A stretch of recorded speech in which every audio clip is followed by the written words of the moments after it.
Well, hello everyone, and a happy St. Patrick's Day to you all who is watching. With me is our Marcus, as usual. Marcus, how are you keeping? Yeah, very well, thanks. Haven't seen you for ages, William. All right, just last night. Seems like only hours ago, cause it was. And good friend of the show, Frankie. How you keeping, mate? Not bad, not bad. I get sunburn again. But yeah, other than that, it's Oh, okay. but the weather's better over there than what it is here for us anyway. Then, Frankie. Well, it's rainy season's hitting in, and it woke me up last night. Thunder woke me up about 5 in the morning. But when it lets rip here. It's I quite find it quite therapeutic. What I'm dying to do is a podcast when it's out there in the ports when it's absolutely hoofing down and the thunder and lightning's going. A proper backdrop. Aye. The thing is, one thing is, we're good at getting electricity blackouts here when this time of year. So if all of a sudden disappear, you know why. Well, all I want to say is quickly to everyone who's watching or going to be watching. So, basically, look, what we want to do here is like a lot of people think that Rangers and the Northern Ireland thing is all about the 1970s, all about the Troubles. That's where it all came from. Rangers and Northern Ireland, the connection's a lot longer than that. So we're going to go through. We're going to start off in 1815 when Moses McNeil's mother, Jane, was born in Downpatrick in Northern Ireland, and then she eventually moved to Scotland. We'll chat about that. So as far back as 1815, this connection between Northern Ireland and Rangers, well, I say that was even before Rangers were formed when you look at it, but we call her the founding grandmother, I suppose, of Rangers. So that's how far back it goes. We'll talk about, obviously, because Frankie, he has a lot of knowledge when it comes to the seafarer, and he's done it since 1982. He knows all about it. We're going to talk about the 1912 where Hardin and Wolf bought over the Govan shipyards and the Clyde, and obviously that meant after the war, a lot of people from Northern Ireland decided it was easier to move jobs. Well, they stayed in Hardin and Wolf employment, but they were offered better money going over to the Clyde. It was more money, so a lot of the fans done that, and then they were closer to Rangers and adopted Rangers as their club. We'll chat about that as well. We'll try and get through, obviously, about as many Rangers players as we can that have represented Rangers and Northern Ireland, but we won't get through everything, folks. There's that much to talk about. It's crazy. But if you enjoy it, we could do a wee mini series talking about Moses McNeil and his mother. Would get really in depth with it all. As I say, the whole history of the ships and Govan and the relationship between here and Scotland when it comes to our knowledge of shipbuilding, etc. And obviously the players, we can go in depth to each player, but we'll skim over everything as much as we can, but also obviously put a wee nod to everything at the same time. And maybe we'll all learn something together, because I have learned a few things myself. I'll just let you into one quick thing that I learned, that I didn't know, that the Moses McNeil's grandparents and great-grandparents, believe it or not, are only buried yards, not miles, yards away from St. Patrick himself in Downpatrick, believe it or not. And we have the graves, Really? and Founders Trail found that out. There was a guy, and we'll give Alan a bit of a kudos as well. Alan Ferguson found this knowledge out in 2017. We've got pictures of the graves as well on the site to prove it, which is absolutely crazy. So as I say, there's a lot of information to sort of take in today. We'll get through as much as we can. So how are you thinking about that? Are you excited, Marcus, for this? Yeah, very much so. As you say, when you delve into things, I've not nearly as much as you, William, but I've had a look into things and I've got a basic understanding. But when you look into it, it's remarkable, the history. It really is. And Frankie, what about yourself, man? So I you know the love all same. this sort of stuff. Yeah. No, it's number one. Like Marcus is learning. You're obviously being from Northern Ireland, you know more than us, but I'm looking forward to learning, because, like I say, I've done the deep dives and all that in the past. The YouTube and whatnot. The what's it called? You know what I mean when you go deep into it. But yeah. No, looking forward to it. Thanks. So I appreciate that, guys. I say I'm looking forward to it too, because a lot of it I've only learned over a few days. So that's why I'm like, we'll try and do the justice we can here, but I'll be able to actually do a lot more digging into stuff. But we'll start off obviously with Moses McNeil, and that is a name that is familiar to everyone that's watching this, and it'll be familiar to Marcus and Frankie, of course, one of the founding fathers of Rangers Football Club. So, did you know, guys? So, I'll ask you this. I'll start off with Marcus. Did you know, Marcus, before today's show, that Moses McNeil mother was actually from Downpatrick in County Down? And I was under the impression she was from Northern Ireland, but not the exact place. So I knew that there was a link there. And Frankie, what about yourself, mate? It's a No, I knew they was from Northern Ireland because I've done the Founders Trail in Glasgow, and I remember when I did that, they obviously, what's his chops? He teaches you all that, and it was very eye opening because the Founders Ian Trail is a McCall. must do for everyone. Ian, yeah, sorry, I know that's embarrassing. Yeah, Ian's brilliant, man. I learned it then. Them boys are absolutely fantastic. So they are Brilliant. the Founders Trail, aren't they? They really know their stuff. And I was hoping to get Ian on with us as a 4 today, but unfortunately Ian's busy. So, and as this was last minute, so it was hard to. I can't say too much about that because it was hard. It was last minute from us to sort of do this. So I'm glad to see that he is going to watch, but he just can't come on the show, unfortunately. So yeah, it started off with Jean Bean, that she was called. That was before her married name. She actually was born, as I say, in 1815 in Downpatrick, County Down. She then moved over with her parents to Scotland, and then she married John McNeill, which is Moses' father, in 1839, which is quite incredible. And then obviously Moses, with his brothers Peter and William, helped form the Rangers Football Club. And it was actually Moses McNeill who, Marcus, this is a bit for you. Moses McNeill actually put forward the name Rangers when he read it in a book about it. Was actually an English rugby club, a famous English rugby club at the time, Marcus. And that's where he got the name from. So you being here from England as well, there's a bit of history as well where England and Rangers can connect from even back then. Yeah. It's funny. I don't think that Rangers rugby club as it is inexistent per se, but yeah, I gathered that was the case. And it all around the world, I'm sure Frankie would agree to this, whether it's cricket, rugby, whatever, that it's amazing how the game and the names are sort of inextricably linked with other sports and how they've adopted it. Yeah. So that's an interesting fact. It'll be interesting. No doubt you might come to it with regard to the colours and everything a little bit later. Exactly.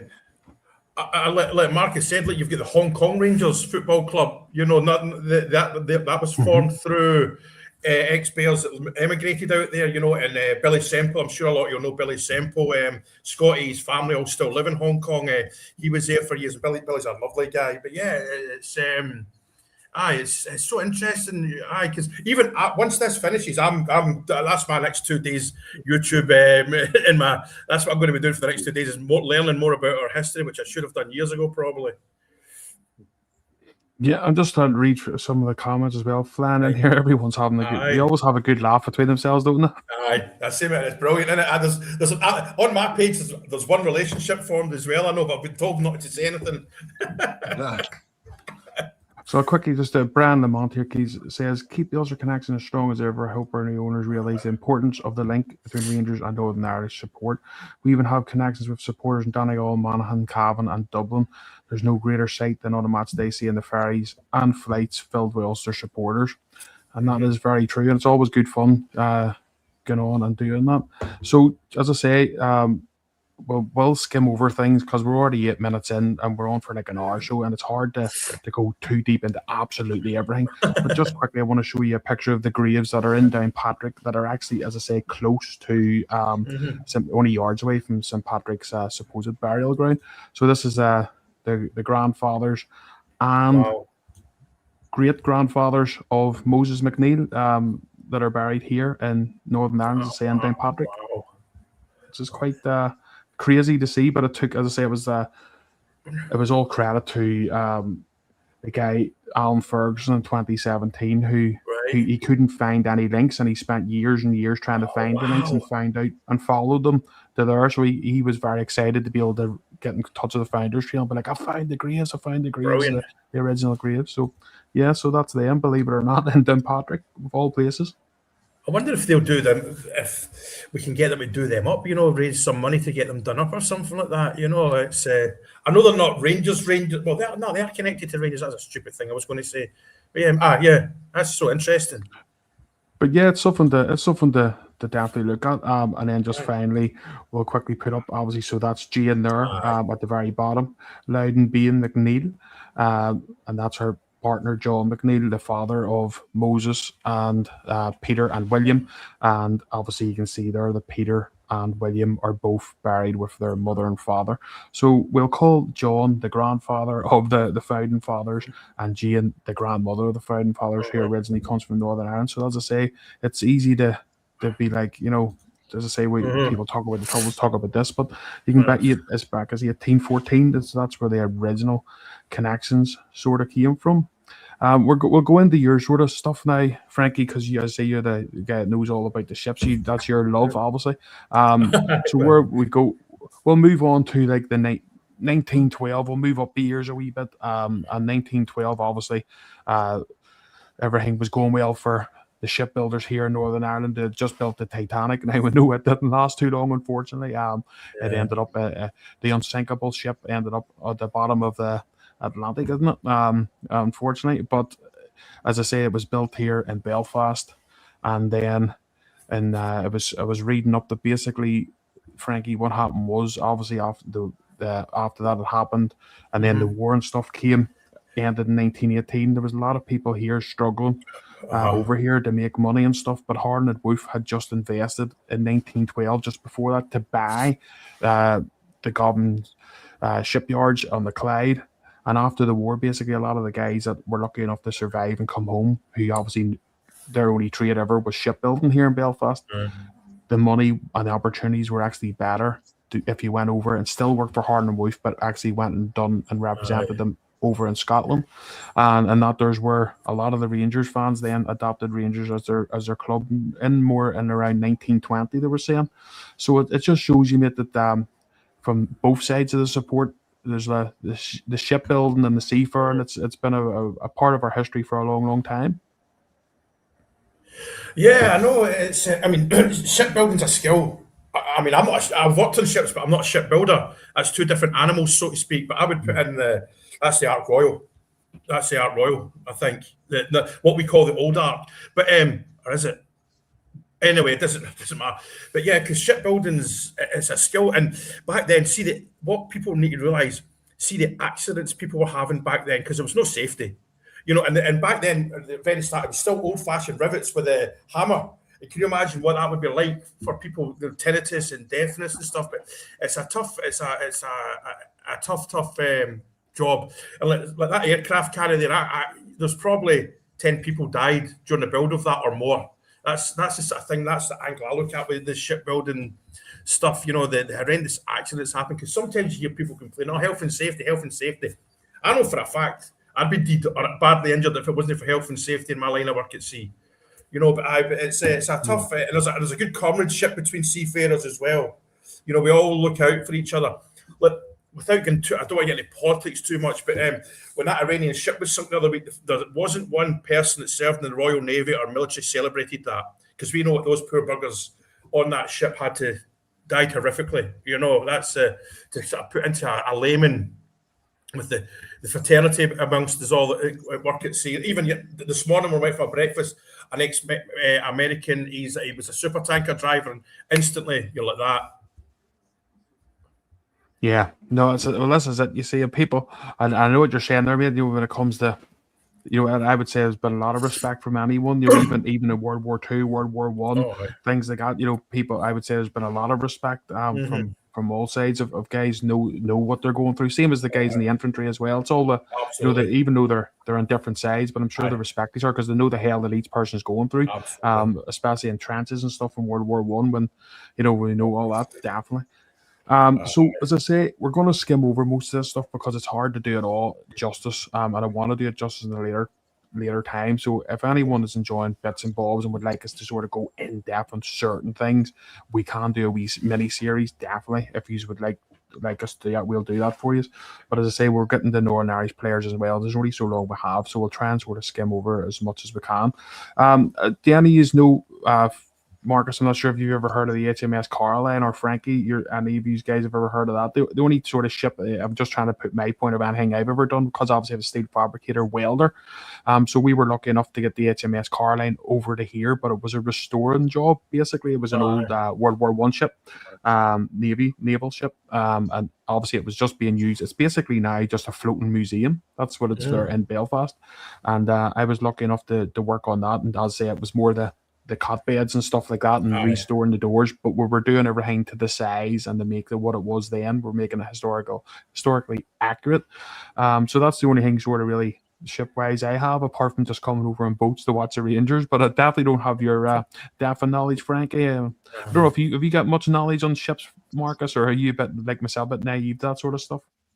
Bit naive, I'm afraid. I was in the Sea Scouts at school for 5 or 6 years, which was brilliant because we had big naval connections there, to be fair, and we had the yearly inspection, and it was great. We did all kinds of activities. So I wouldn't say ship wise, but certainly that period was certainly character building. We did loads of really quite tough outdoor bound exercises. It was really well run, and as I say, the link with the Navy was the Royal Navy was really good. So that's as far as my knowledge goes.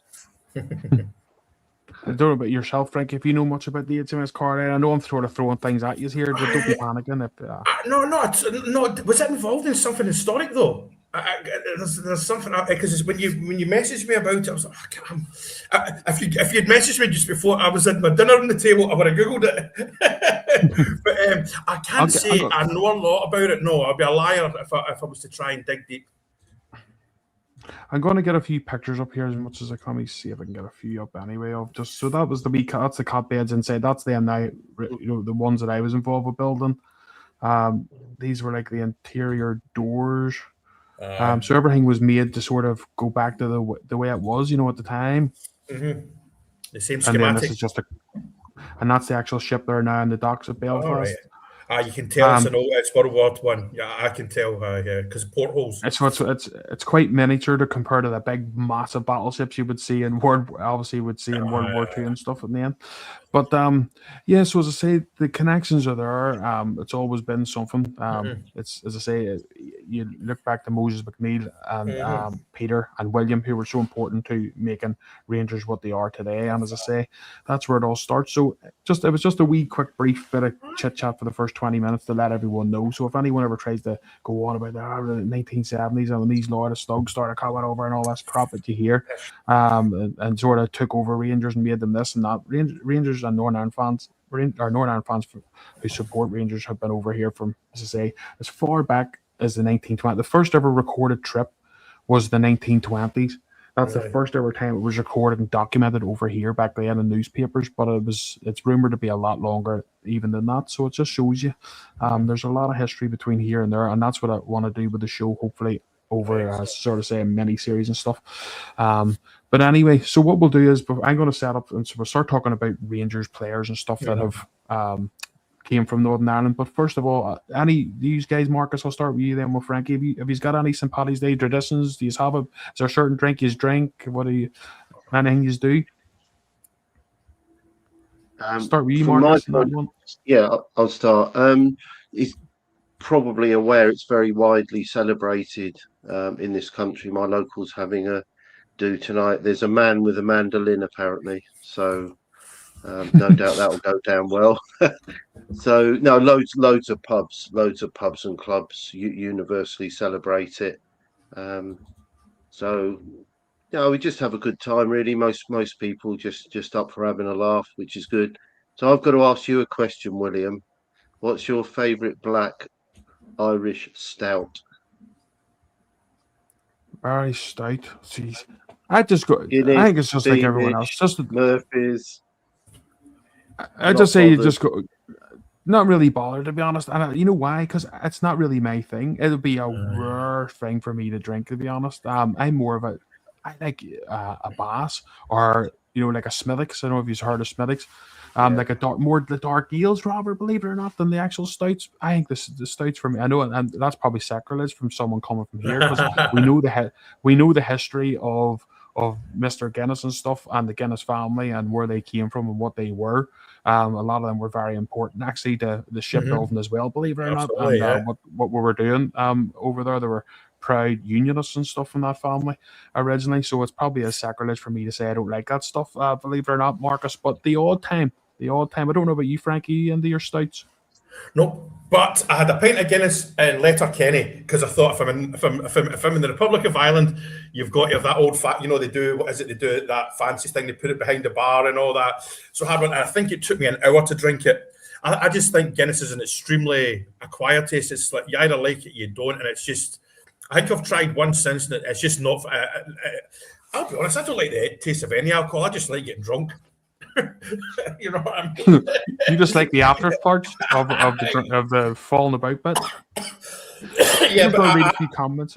Yeah. Oh, sorry, Frank. I'm just going to read a few comments. So, Rangers done a deal with the shipping companies that the wood that was used for the interior of these grand passenger ships is the same wood that Ibrox Interiors kitted out with.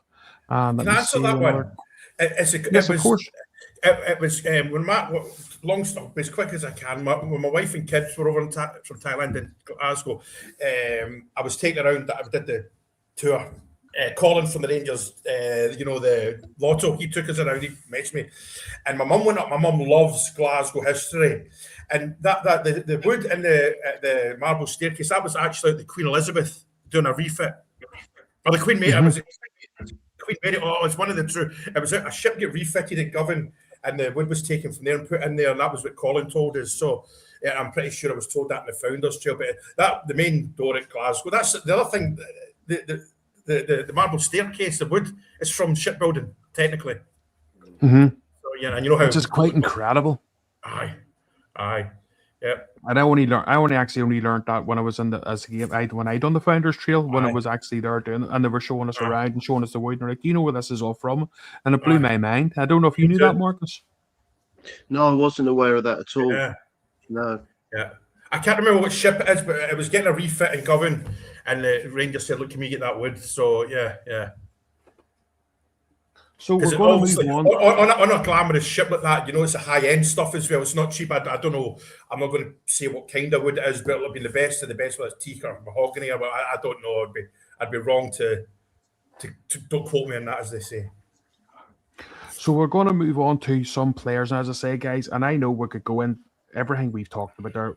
You could go crazy on that. I could sit here for 2 hours talking about stuff, but I wanted, as I say, so if anyone's sort of going, we're skimming over things, trust me, it's only because we only have like an hour and a half or whatever here. We don't have a long time to do it, and I want to do it justice, but I want to skim over because it is St. Patrick's Day, but it's definitely something for a mini series to go in the future. So I want to start off with player-wise, Sam English, and again, we won't be able to go through every single player. There's that many. There's tons of players that have played for Rangers from Northern Ireland, but I want to start with Sam English because he's one of the prominent ones.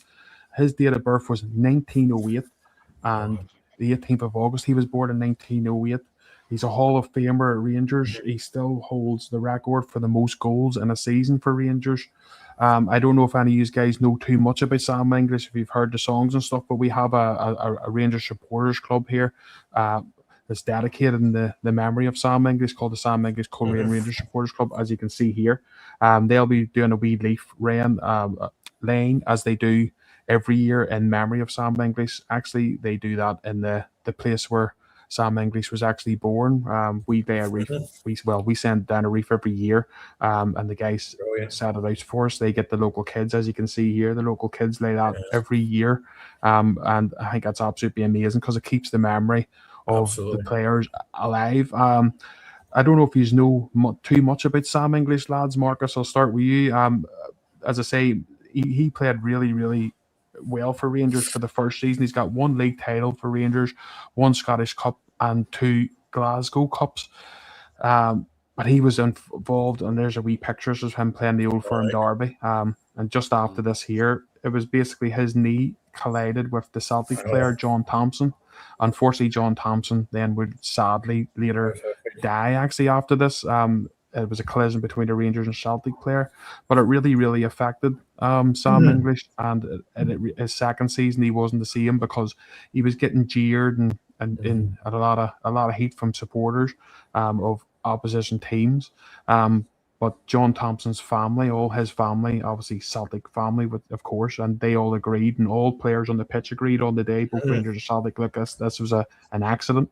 It was not meant, but unfortunately, Sam Hinckley's got a lot of heat for him, and ended up having to go to Liverpool and play, which he done quite well for Liverpool as well.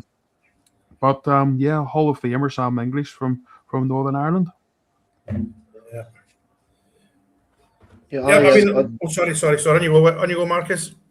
Sorry, Frankie. No, I was just saying. I mean, obviously, when we brought this up, I mean, it's pretty impressive. 60 appearances and 54 goals with Rangers is a pretty decent strike rate, isn't it? It's amazing. Yeah, 100%. I mean, if you look, the video of it's online. You can see it, and it's just. The goalkeeper's just a typical crazy goalkeeper diving at his feet, and obviously it's horrendous. Like, you can see, and the fact that the family and the powers that be, I know you get blamed in the inquiry, but the fact that the family didn't blame him, that's the main thing, you know. And it's just all the players, you know. It's just, and like you say, I know once he left Rangers, I don't think his life is quite the same. That's going to affect somebody for the rest of their life. Yeah, 100%. And as I say, it shows you, you know, it's like we're talking about Derby there, the Derby not long ago, and fans attacking each other here and there, but it shows you, like, when a lot of things happen, which happened in obviously the Ibrox disaster, when that affected a lot of Celtic play. It affected Celtic, the Celtic manager at the time, and their players, you know what I mean, and other families, because look how many friends, young kids and stuff who had went together, and some had said, right, well, I'm going to the Rangers end now, you're going to Celtic, sure, I'll see you after, and they had never seen their friends again, and people need to remember that. And the same as as I say, John Thompson, his memory is important as well. This is a guy that played for Celtic, but passed away very unfortunately, and under very unfortunate circumstances. But it's important to remember these people. But as I say, unfortunately for Sam, it did really affect him. But as I say, it's very important to remember these guys, no matter what the colours they were wearing, Frankie. Yeah, absolutely. You know, going to a game of football and somebody and dying, you know. And the thing, like, all Cedar stadiums had to come in, and Rangers led the way with it. We were groundbreaking. We said we need to build that stadium. That's the three, I'll call them newsstands, where you know, the Copeland, Broomlin, and Govan or Sandy Jardine.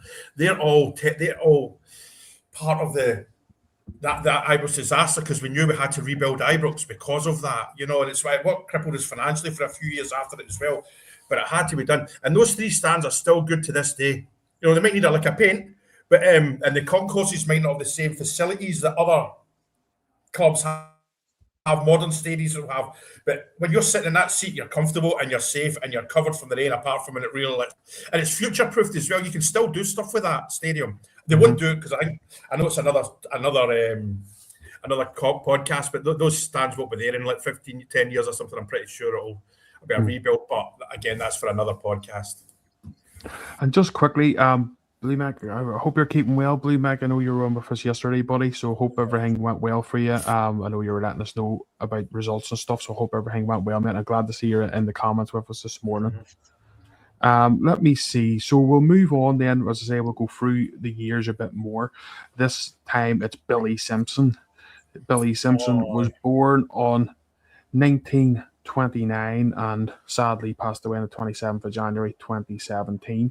Another Hall of Famer, another Ulster man who lived the dream. Hall of Famer for Rangers, played for Northern Ireland as well.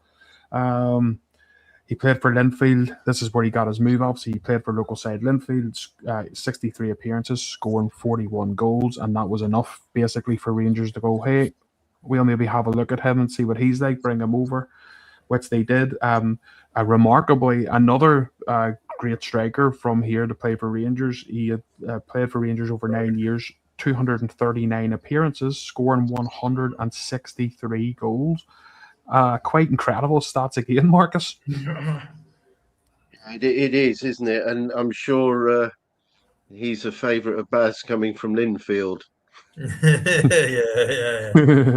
Oh, yeah. William, how many Northern Ireland players have played for Rangers? Have you got that stat? How many in total? Well, I was all the ones that I sort of had down yesterday. For me, it was nearly, if you're looking at them all, about 50, 60, because there's players who have maybe been at youth setups that unfortunately never got to make it, or maybe got one appearance or whatever. Quite a few, Frankie. Aye, it's a fair few. Like John McDonnell was my first guy, but you'll probably get to him. But yeah. No, well, I haven't. Well, see, we've got that many written down. I've got, I've got millions of them written down here. But as I said, we could only sort of spend a time on so many because obviously there's that many. So it was like if we picked a few Hall of Famers to sort of go through, and Billy Simpson's one of them. But I was just looking at Billy Simpson as well. He's scored in his debut for Northern Ireland in a Northern Ireland vs Wales game. And he was meant to go to the 1958 World Cup, but unfortunately, a late injury, wouldn't let him go. So it's luck of the draw, these injuries sometimes, Marcus, and when you get them, isn't it? Yeah, very much so. You just can't account for that, and people tend to forget that they'll talk about so and so never did something in a World Cup, whatever. But in some instances, they haven't played because they've been injured, and that's one of the cruel things about injury, isn't it? It just can crop up at any time in valuable games, tournaments, whatever. And that was really unfortunate in his case.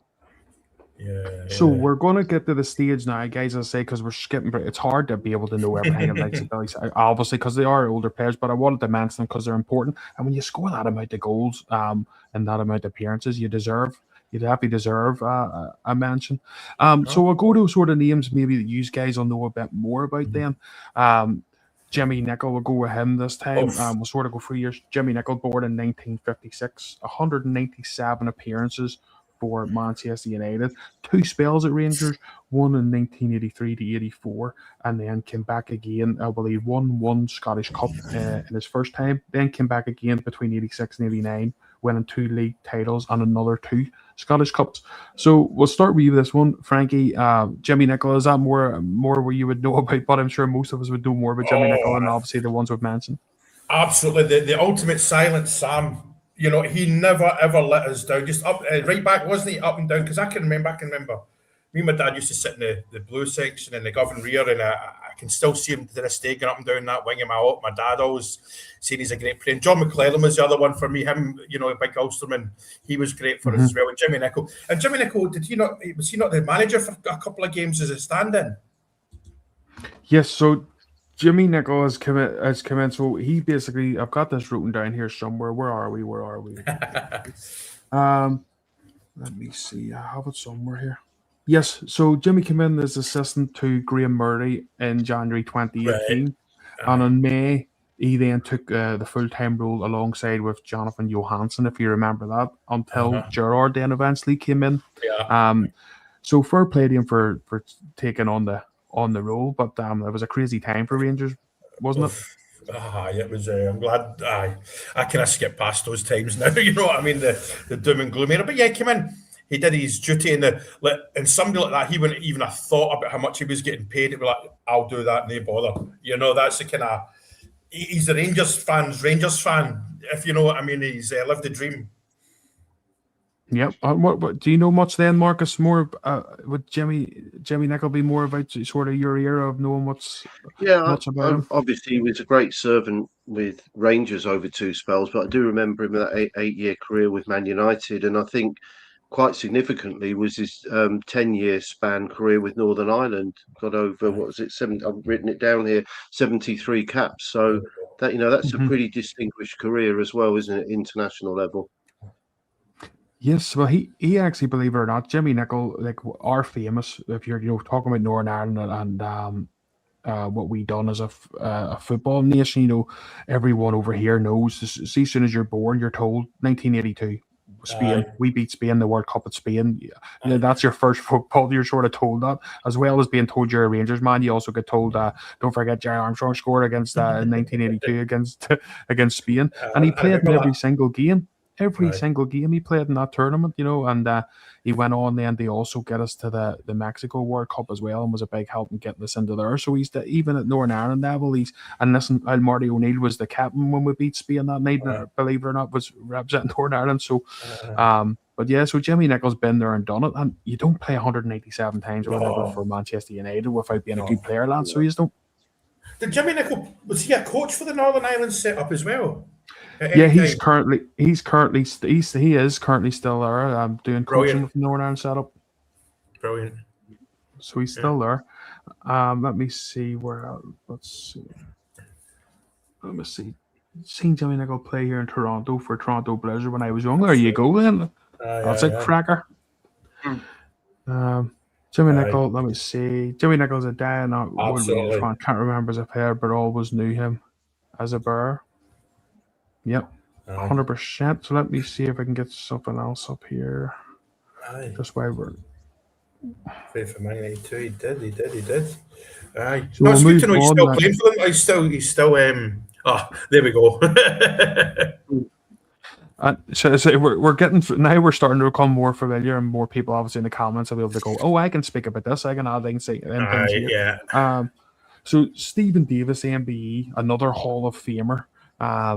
So this is why we sort of pick these guys, the ones that have been here on the famous Hall of Fame. Jimmy Nicol actually won, as I say, out of the four, is the only one who isn't in the Hall of Fame. But Sam English, Stephen Davis, and Billy Simpson all are. So let's do with Davis then. Davis was born 1985, January. 371 appearances for Rangers over 2 spells, scoring 28 goals. He's 4 league titles, 3 Scottish Cups, 3 League Cups, and 2 European finals. That's some hallmarks, isn't it? Yeah, it's remarkable. And I made a note here. It's remarkable that sandwiched in between that, he was at Southampton for, 7 years, I believe. Which is remarkable. He was a very consistent performer, nearly 200 appearances there. So the longevity, and he's certainly a player who got stuck in, and a very, very robust, skillful player, great leader, and irrespective of what shirt he wore.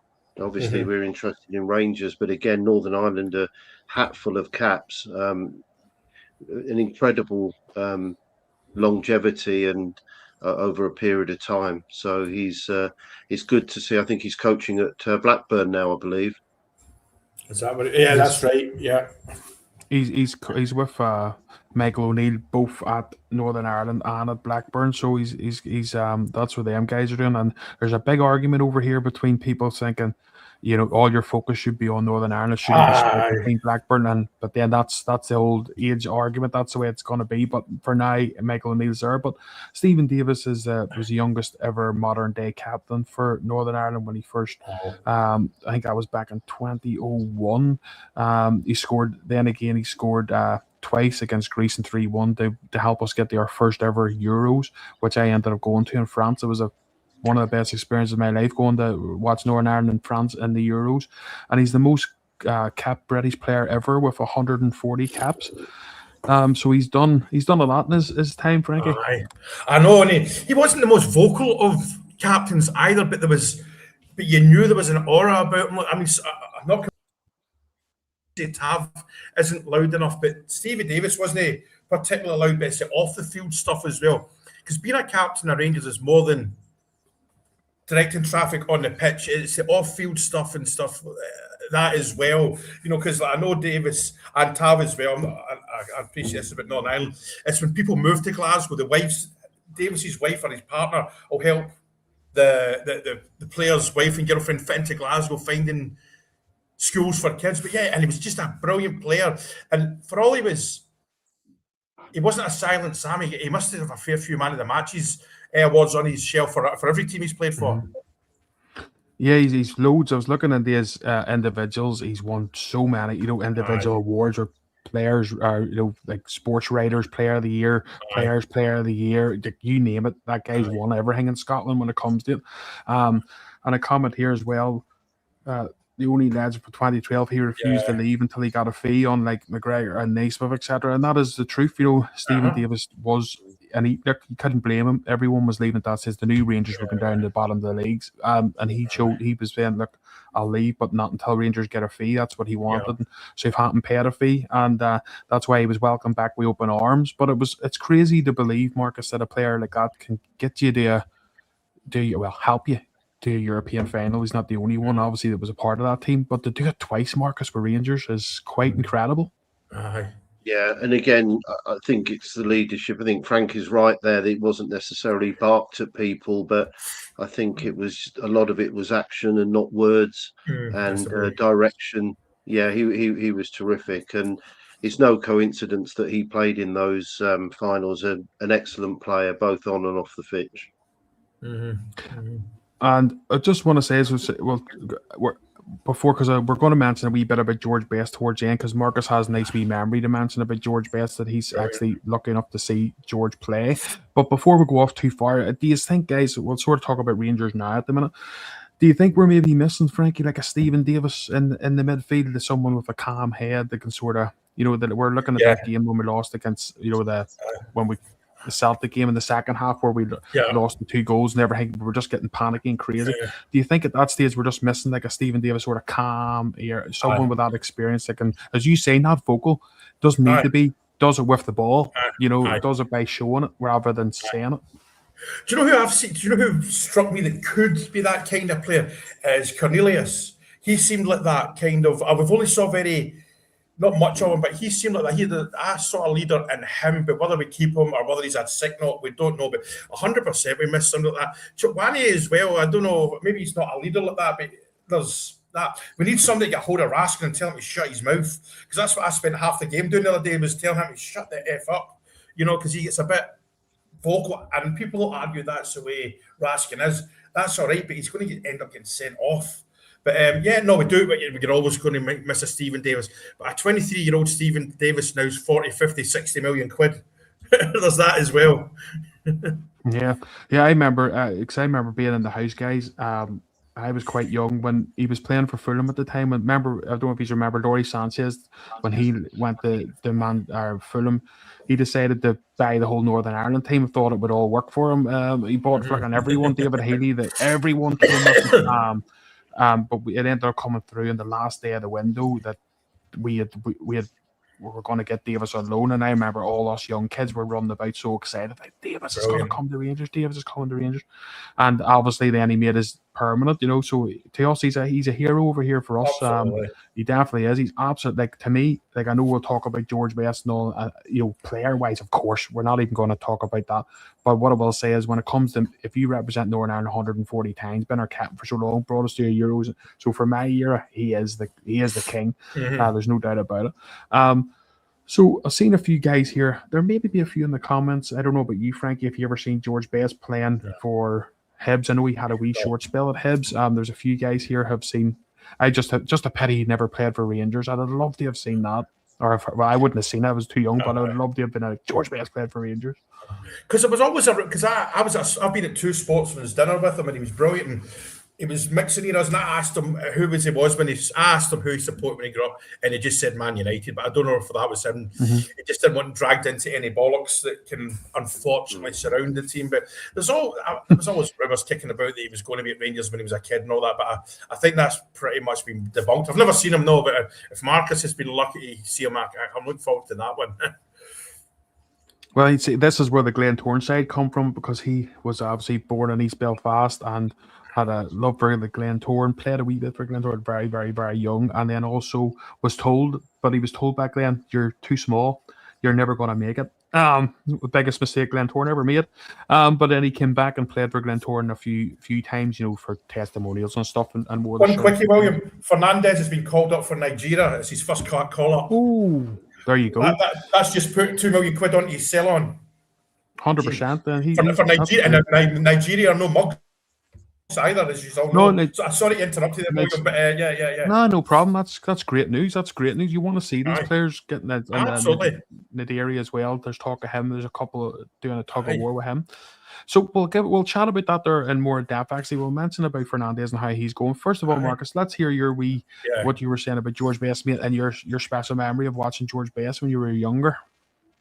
Yeah, well, cut a long story short, I think like most lads growing up in the late 60s and early 70s, I think the one unique thing about George Best, it didn't really matter what team you supported. He's a good-looking bloke. There wasn't social media, but you had magazines.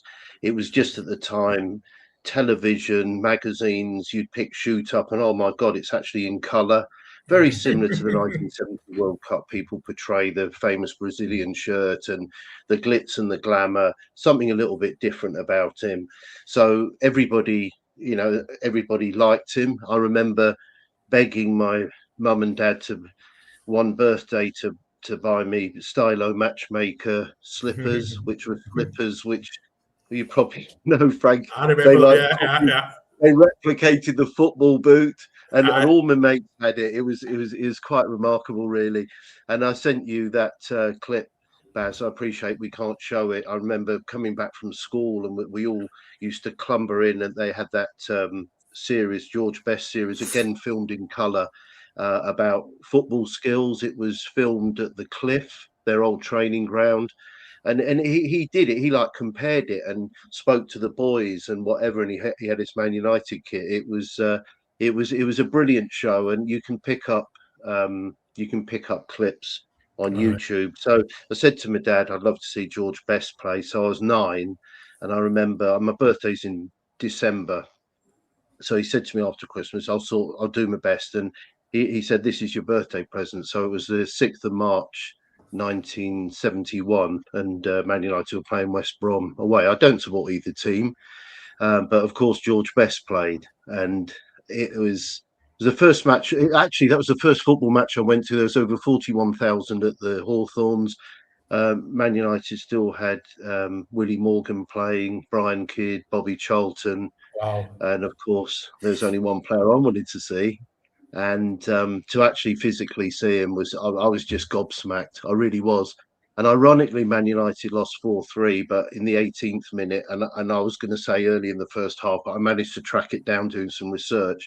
I'll never forget it. There was a through ball, and he literally had a one-on-one on the goalkeeper and just sort of shimmied, and the goalkeeper was put on his backside, and he just literally walked up beyond the penalty spot and side-footed it, and he was just so nonchalant. But the one thing I noticed, that's ingrained in my memory now, and but the one thing I did notice about him was he seemed to be incredibly graceful with the ball, just unbelievable. So not particularly physically big bloke, and in those days you can imagine the tackles were ferocious, to say the least, but he had the strength to be able to get through the challenges, if you like. And I was extremely fortunate, and that's something I'll just never ever forget as a 9-year-old child.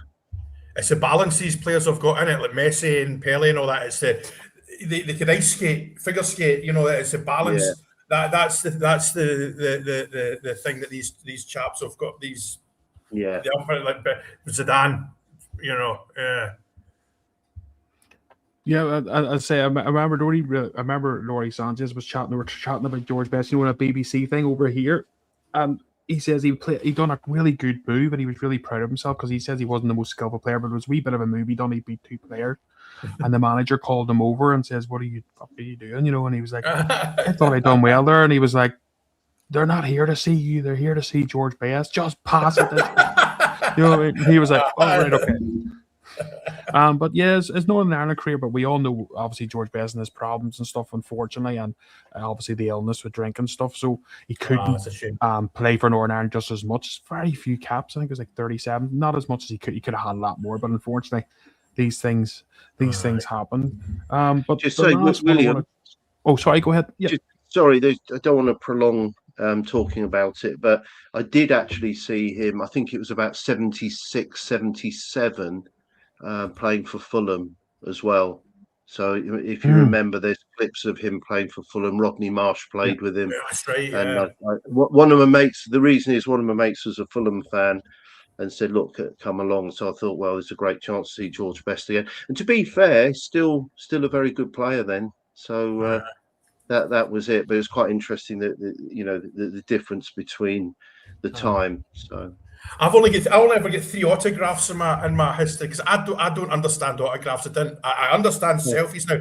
One's Sevi Ballesteros, one's Alan McCoy, and the other one's George Best, because at one of the sportsman's dinner, part of the deal was at the end he lined up and he signed a thing for brilliant, and it was on my wall in my house in Troon for years.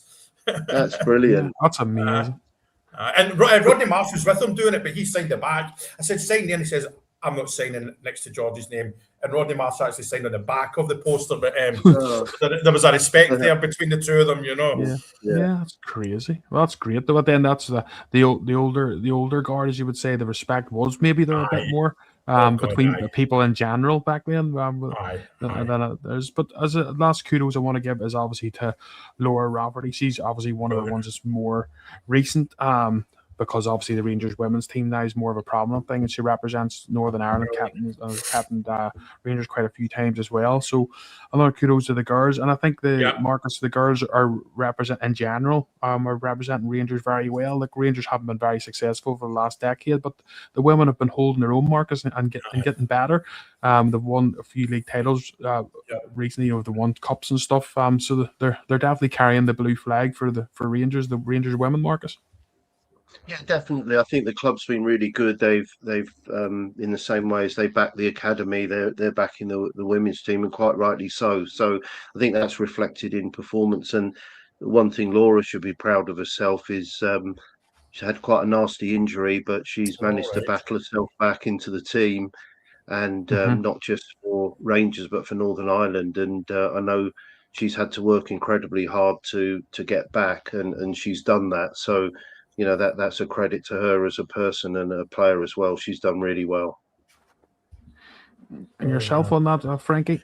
I'm not as clued up as some people in the women, but I follow them on the socials. I think they're sitting third at the moment, aren't they?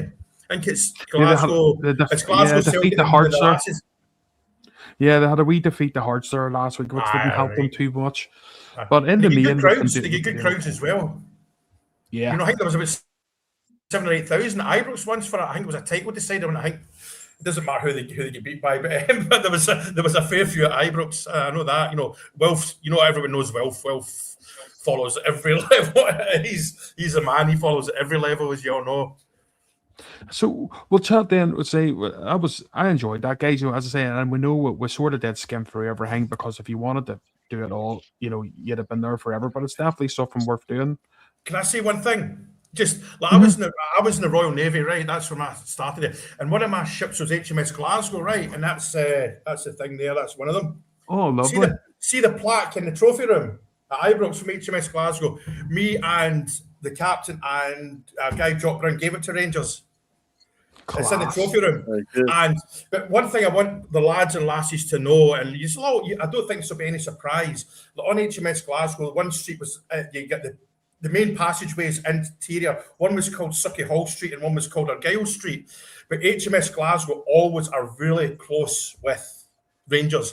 The new one, the last one that I was on, it was scrapped a fair few years ago, but there's a new one being built, and I think it's about to do its sea trials. But the Glasgow Rangers always looked after us. I went to Glasgow twice, once in HMS Southampton and once on HMS Glasgow. Rangers are there with tickets, and one of the games when we were in Glasgow was a cup semi at Hampden against that lot, and we got about 40 tickets off them. You know what I mean? And that was during the 9 in a row era. So just I wanted to get that out there. So thanks for giving us that opportunity, William. So there we go. You're more welcome. And there's a lot of people saying about Big Kyle Lafferty as well and the things he done. And I'm just looking because the amount of people here, I'm just going to go through them quickly. I can't go through every name, but I'll go through as many as I can. So Kyle McLennan, Billy McCandless, Bob Hamilton, Sam English, Billy Simpson, Joe McClellan, Jimmy Nichol, Johnny Morrow, Darren Fitzgerald, Paul McKnight, Lee Feeney, Stephen Carson, Brian McLean, Stephen Davis, Roy Carroll, Andy Little, Kyle Lafferty, David Healy, Chris Haggerty, Andy Mitchell, Dean Shields, Shane Ferguson, Jordan Thompson, Lee Hodgson, Gareth McCauley, Jordan Jones, Charlie McCann, Ross McCausland, Mason Munn. So there's more than even that, but I just thought I would go through, some of them. But this is why you couldn't have went through every one of those players. You had to pick so many because you'd have been here forever. There's so many cracking names there. But what about, we'll talk about maybe the likes of the guys that are here now, which is your McCausland. Obviously, he's on loan. For me, I can't see him coming back and doing much for Rangers. Unfortunately, I'd love to say I can, but I don't. He's not even making Northern Ireland squads now, unfortunately, anymore. And then you've got Mason Munn, who people do sort of have a wee bit more hope for. I think he's going to be a good keeper. And obviously he was at Dunfermline, but I think he came back, Frankie, didn't he? He was at Dunfermline. I think his loan was cut short. I need to look into that and double check that. Did he not come back and go straight on loan again? I think he did. Yeah, I think he did. I need to look into that. Well, you say on the other podcasts and yourself, people have saying watch out for this kid. You know, people and they know more about that than maybe myself. But yeah. So we're hoping he could be the next one, Marcus, the next sort of Ulster bird to represent Rangers for the future. But the thing at Rangers is we've always been blessed with good keepers, haven't we? Aye. Yeah, and I think that Carl Glasgow, hopefully that's broken the mould a little bit with trying to keep hold of some of our academy players.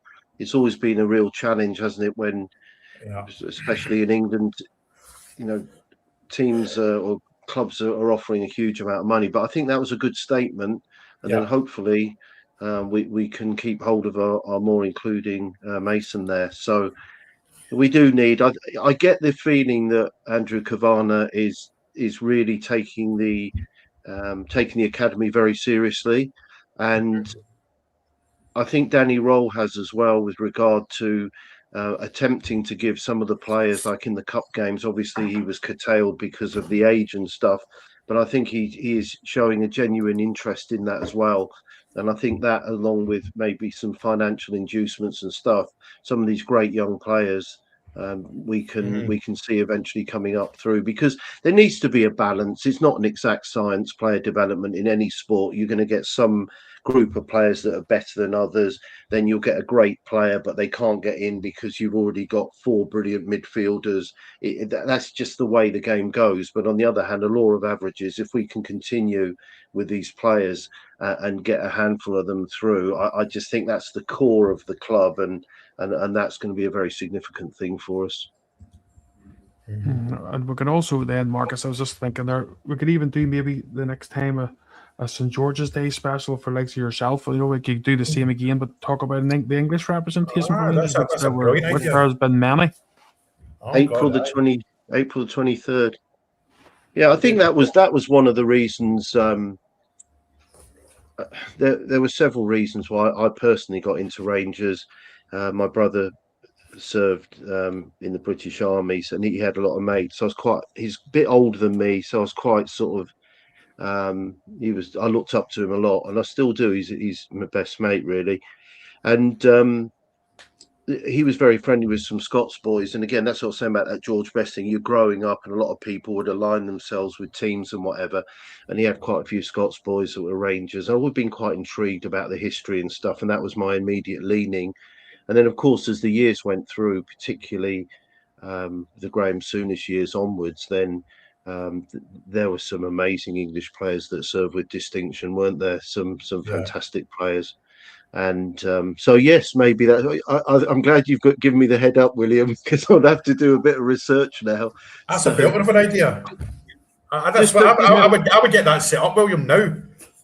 Yeah, well, definitely will, because this is what I'm trying to say about Rangers and the Union in general, guys. You know, like, and this is what it is. It's 4 great nations aligned under one banner. Do you know what I mean? And this is why that's important. And Rangers represents that as much as anything. We've had we've had players from all across, from Northern Ireland, Scotland, England, Wales, who have represented Rangers. Won, the biggest tournaments with Rangers, won the biggest titles with Rangers, and look at this show here. Look what we're doing here, guys. I'm sitting here from Northern Ireland. We've got a Scotsman and Frankie. We've got Marcus, an Englishman. So we basically, this show epitomizes what we're doing right now, epitomizes everything we're talking about.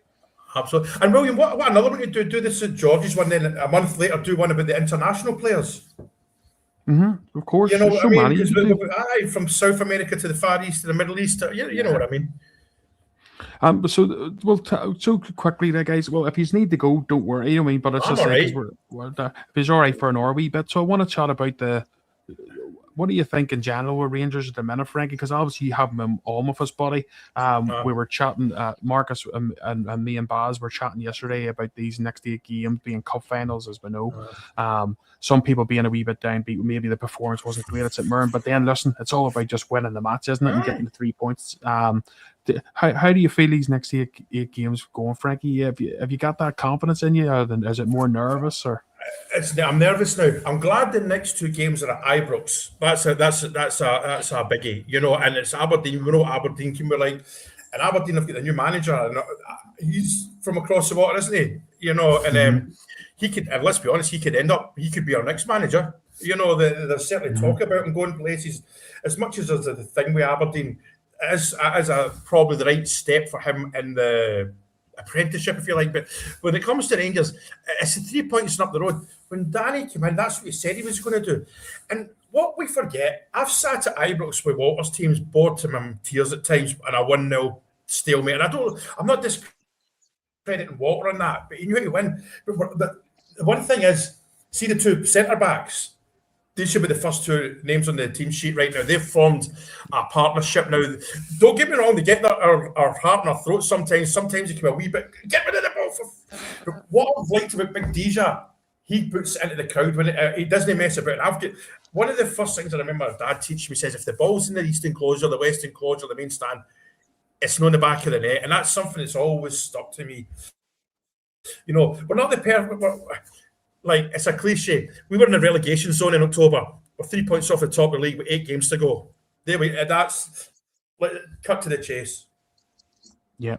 I'll just believe my correct me if I'm wrong, but I've heard Stephen Robbins is from our neck of the woods, and I can confirm he's definitely one of us. They're a good family. That's a fact. Yeah. So it's and Marcus, a bit like Frankie says there, you know, it's just about getting here. And Davy Weir was the best for that. He didn't hack about. He's seen where get it out of the box. But if you're strong in defence, and to be fair, we played Celtic for 120 minutes. Yes, we didn't get the result we wanted. But if I'm just looking at that, the positives, you know, defensively we were very strong. Again, against St. Mirren, very strong. Yes, we didn't go and batter them 3 or 4-0, but we kept a clean sheet, and that's something we've struggled to do. So we're that way, we're at least definitely, if we've found, you know, Giga's found his confidence playing with Fernandez, and we definitely look a bit stronger there, don't we, Marcus? Yeah, I mean, we've only conceded, 16 goals all season, and 8 of those, 50% of those have been over the last few weeks, and that hasn't helped. But as you guys have said, I think there's a definite tightening up, if you like, of De Giga and Fernandez. I hold my hands up. I made the suggestion of Sterling coming into central defence because I was a bit concerned about De Giga's form earlier on in the season. But again, he's been very, very good, and both of them look good. And I think, you know, having lost only 2 games all season and once under Danny Roll, that says we're an incredibly difficult team to beat. It's just the other end of the field. I think we've just got to be clinical. I think we've gone in stages that when we've looked at the stats periodically over the last month or so on the podcast, we're actually creating more chances and more shots, but we're not scoring enough goals. So I'm confident that the defence is rigid enough now. It is strong enough, but I just think it's in other parts of the field, and it's easy to blame the 2 guys up top, particularly Chimiti. I mean, he should have scored a goal on Sunday, but equally, I just think we need to the midfield as well. If we can get some kind of permutation there with, say, Raskin playing a little bit further up, Chimiti more or less, Chukwani more or less playing as a 6.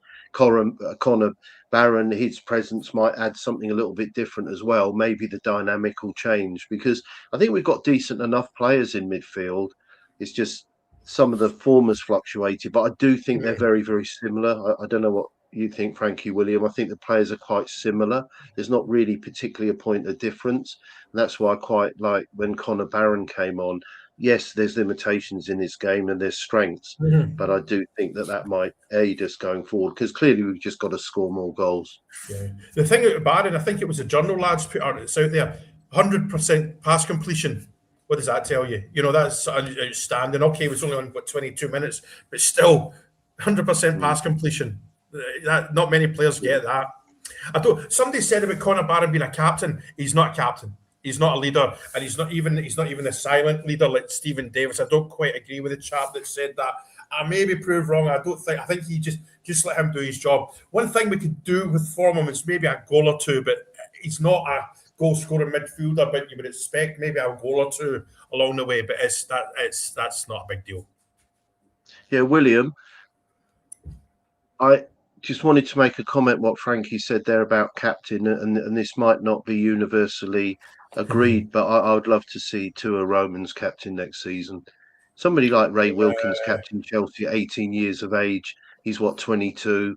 I think that I like him. He's been good on the field. You know, we're talking about Stephen Davis on and off the field.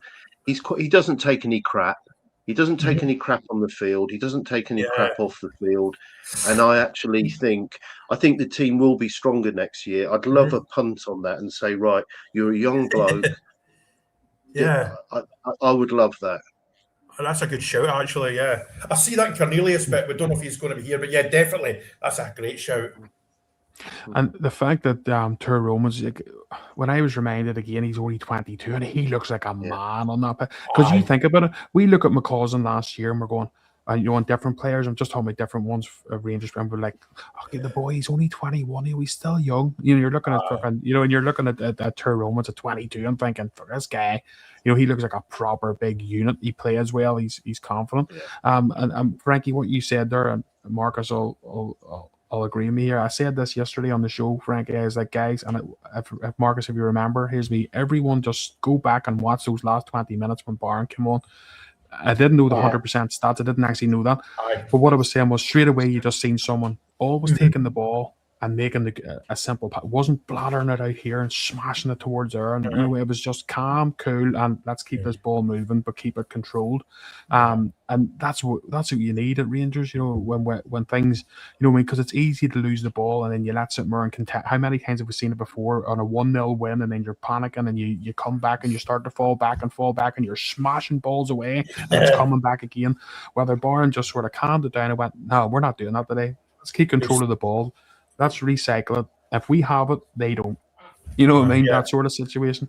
And we'll end it with this then. We'll talk about Big Fernandez and the Nigeria thing. So what do you think of that, Frank? Yeah, you got very excited there. And Nigeria is a good outfit in international side. Oh, no. Let's see, I've worked in Africa a lot over the years. That doesn't mean I'm an expert on African football, but I've worked in Nigeria a couple of times. It was a bit dodgy, but they're passionate football fans, and that's brilliant, man, because to get into Nigeria, because they're all right, who won the African nations have won it twice now at Senegal, but Nigeria are a strong nation, and look at the players they've produced over the years, and it's that's brilliant, and like I say, it adds a few quid onto his price tag. The one thing is, and I was going to say this earlier, see the players we've got in the team that could be going to World Cups, that always worries me, because like that they might not go into a tackle quite as much as they would have under a normal season, and that you can semi-understand that. Like Marcus, you alluded to something along those lines earlier in the podcast. It's what's just come into my head now. What does it do to his head now? He's to the call up. Does it accelerate him, or is it an extra weight in his shoulders? But no, that's a confident big guy. Actually, he'll deal with that. He'll hit the ground running. You know what I mean? It won't be a problem. I think it's fantastic for him. Good on him. It's good for Rangers as well.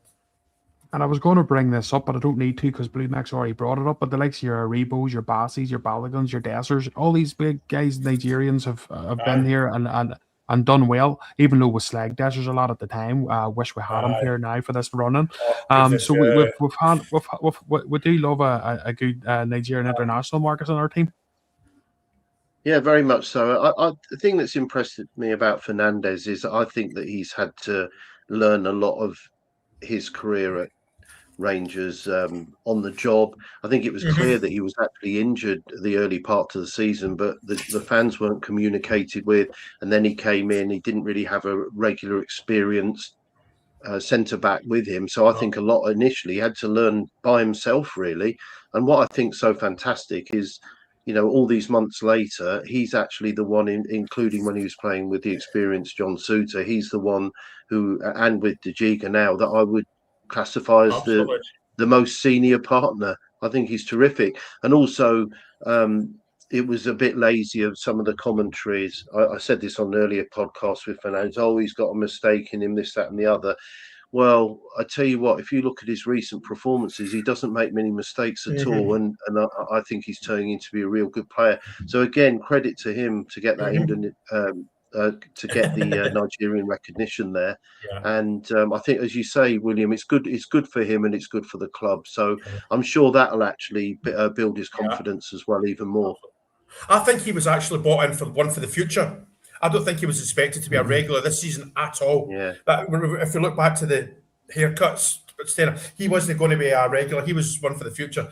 And he's a leader. You see him. Remember the first few games, he was shouting at the players and around defenders in the box. I mean, could he be a captain? You know, it's fantastic. Yeah, I think you're right. I think they thought that I can't remember, what do you call the guy they ended up going to Wrexham they were looking for ages. Marcus. Yeah. You said his name. Connor Cody. Connor Cody. Yeah, that's right. From Leicester. Yeah. So I think they brought in Fernandes early, thinking Connor Cody's going to come in as well. He'll be the experience, and Fernandes will be a backup, whatever. And it just didn't work out that way. Yeah. But anyway, look, that's us over an hour and 10 minutes. But I really enjoyed that, guys. And I know a lot of people will be like, saying the same, a lot of the ones will be like, we maybe didn't go in depth into everything because you couldn't have done it. There's an hour and 10, and that was us just flying through things. But I hope everyone has a great St. Paddy's Day. I really thank Marcus and Frankie for joining me today, and doing that. And I hope he's found out a wee bit of something new, as I say, and enjoyed it. We'll start doing a wee mini series, hopefully down the line, and we'll look at certain parts of Rangers history, and we could maybe do the same as again for St. George's Day for Marcus, and carry the English flag on that day for Marcus, and that'll be a good show, I think, for all of us to do. So a bit more research, but I really appreciate Marcus coming on. I really appreciate Frankie coming on late notice, and I thank you all for watching us. I hope you enjoyed it, guys and gals who did watch it. Enjoy the rest of your St. Paddy's Day. Get yourself a wee drink, or as Marcus says, get yourself a nice big strong stout or something in these, celebrating style. See you later, everyone. Cheers. Bye.